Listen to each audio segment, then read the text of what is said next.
Hello viewers, Namaste. This is Dr. Kavya, fertility expert, 49 Hospitals, Vizag branch.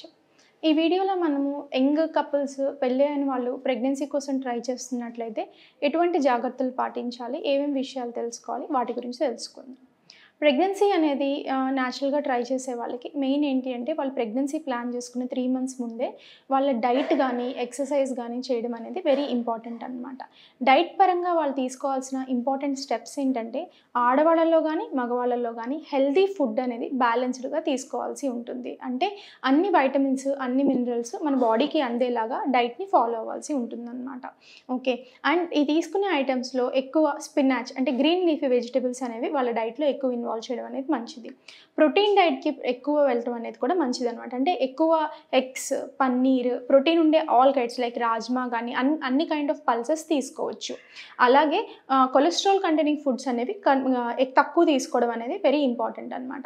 ఈ cholesterol అనేది ఎక్కువ red మీట్లో ఉంటుందండి. అంటే మటన్ కానీ బీఫ్ కానీ వీటిలో రెడ్ మీట్లో కొలెస్ట్రాల్ అనేది ఎక్కువ ఉంటుంది.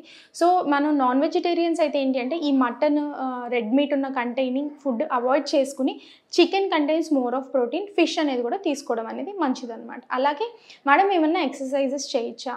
ఈ మనం గమనించినట్లయితే పీసీఓడి అనే పేషెంట్స్ ఇర్రెగ్యులర్ సైకిల్స్ ఉన్న వాళ్ళకి ఈ లైఫ్ స్టైల్ మోడిఫికేషన్స్ మూలంగా వాళ్ళకి పీరియడ్స్ రెగ్యులరైజ్ అయ్యి న్యాచురల్గా కన్సీవ్ అయ్యే అవకాశం కూడా ఎక్కువ ఉంటుంది.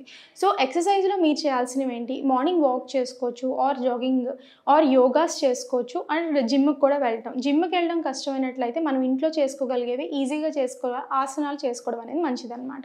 ఈ హెల్తీ హ్యాబిట్స్ అనేవి ప్రెగ్నెన్సీ ప్లాన్ చేసుకుంటే 3 నెలల నుంచి మొదలు పెట్టాల్సి ఉంటుంది. అలాగే ఇది అయిపోయిన తర్వాత మీకు ఒకవేళ ప్రెగ్నెన్సీ అనేది రావడం లేదు, ట్రై చేస్తున్నట్లు అయితే ఏమైనా సమస్యలు ఉన్నాయా అని చెప్పేసి తొందరగా మనం టెస్టులు చేసుకోవడం అనేది మంచిదన్నమాట. సో ప్రెగ్నెన్సీ ప్లాన్ చేసుకుంటున్నప్పుడు ఈ లైఫ్ స్టైల్ మోడిఫికేషన్స్తో పాటు తొందరగా ప్రెగ్నెన్సీ రావాలి అంటే ఏమేమి పాటించాల్సి ఉంటుంది? ఫస్ట్ మీకు పీరియడ్స్ రెగ్యులర్గా వస్తున్నాయో లేదా చూసుకోవాల్సి ఉంటుంది. ఒకవేళ పీరియడ్స్ అనేవి రెగ్యులర్గా వస్తున్నట్లయితే స్ట్రెస్ ఫ్రీగా ఉంచుకుని పీరియడ్ అయిన 10వ రోజు నుంచి పీరియడ్ అయిన 18వ రోజు మధ్యలో న్యాచురల్గా ప్రెగ్నెన్సీ కోసం ట్రై చేయాల్సి ఉంటుంది.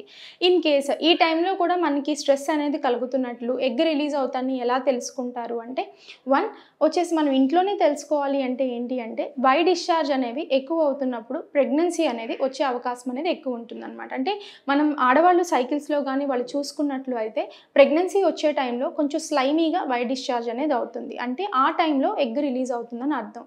సో ఆ టైంలో భార్యాభర్తలు కలయిక అవటం మూలంగా ప్రెగ్నెన్సీ ప్లాన్ చేసుకోవచ్చు. సెకండ్ థింగ్, ఇంకేదన్నా ఉంటుందా మేడం అంటే ఎల్హెచ్ కిట్స్ అనేది దొరుకుతున్నాయన్నమాట. దాన్ని ఓవ్యులేషన్ కిట్ అనే అంటారు. ఈ ఓవ్యులేషన్ కిట్ అనేది యూజ్ చేయడం అనేది పీరియడ్ అయిన 10th డే తర్వాత మొదలు పెట్టాలి. యూజువల్లీ మనకి కరెక్ట్గా ఎల్హెచ్ రిలీజ్ అయిందా లేదా కనిపించాలి అంటే మాత్రం ఆ టెస్ట్ని పర్ డేలో 2 times చేయడం అనేది ఇంపార్టెంట్.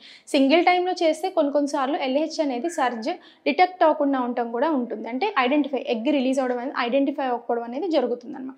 2 సార్లు చేసుకున్నట్లయితే ఎగ్ రిలీజ్ అయిందా లేదా అని చెప్పేసి ఐడెంటిఫై చేయడం అనేది వెరీ ఈజీ. ఎప్పుడైనా కిట్ పాజిటివ్ వచ్చిన తర్వాత ఆ రోజు ప్రెగ్నెన్సీ రాదు. అంటే కిట్ పాజిటివ్ వచ్చిన తర్వాత యూజువల్లీ ఎగ్ రిలీజ్ అవ్వడానికి అక్కడి నుంచి 24 గంటల నుంచి 48 గంటలు పడుతుందన్నమాట. సో దీన్ని బట్టి మీరు ప్లాన్ చేసుకోవాల్సి ఉంటుందన్నమాట. అట్ ద సేమ్ టైం ఇంకేమైనా టెస్టులు ఉంటాయా అంటే ఈ చేసినా సరే మనకి ఐడెంటిఫై కావడం లేదు అంటే డాక్టర్ దగ్గరికి వెళ్ళి ఓవ్యులేషన్ స్కాన్ అంటే ఎగ్ రిలీజ్ అవుతుందా లేదా అనేది ఖచ్చితంగా చూపించుకుని ఆ టైంలో న్యాచురల్గా ప్రెగ్నెన్సీకి ప్లాన్ చేసుకోవాలి. ఇవి మెయిన్గా ఫాలో అవ్వాల్సిన జాగ్రత్తలు. మేడం ఏమైనా మెడికేషన్స్ అనేవి యూజ్ చేయాలా మనం ప్రెగ్నెన్సీకి ప్లాన్ చేసుకుంటున్నప్పుడు?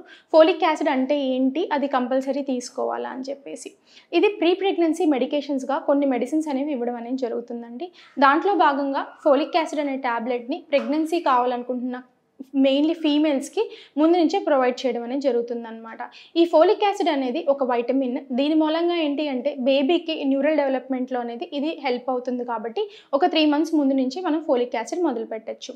ఈ ఫోలిక్ యాసిడ్ కంటైనింగ్ ఫుడ్స్ ఏంటి అంటే ఎక్కువగా గ్రీన్ లీఫీ వెజిటబుల్స్లో ఫోలిక్ యాసిడ్ ఉండే అవకాశం అనేది ఉంటుందన్నమాట.